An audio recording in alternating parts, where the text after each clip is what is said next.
মায়ের উপর রাগ করেছিলাম একদিন।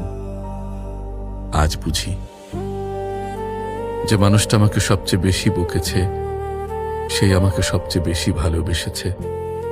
মা, তোমার বকুনি এখন খুব মিস করি, খুব মিস করি।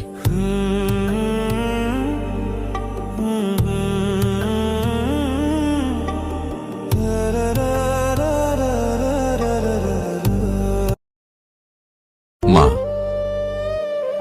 তোমাকে কখনো ধন্যবাদ বলা হয়নি, কারণ তুমি ছিলে বলেই ধন্যবাদ বলার দরকার পড়েনি। আমি যখন হেরে গেছি তুমি বলেছ আবার শুরু কর। আমি যখন কেঁদেছি তুমি চুপচাপ মাথায় হাত রেখেছ। আজ বুঝি পৃথিবীতে সবাই হিসেব করে ভালোবাসে, শুধু একজন ছাড়া, সে হলো মা।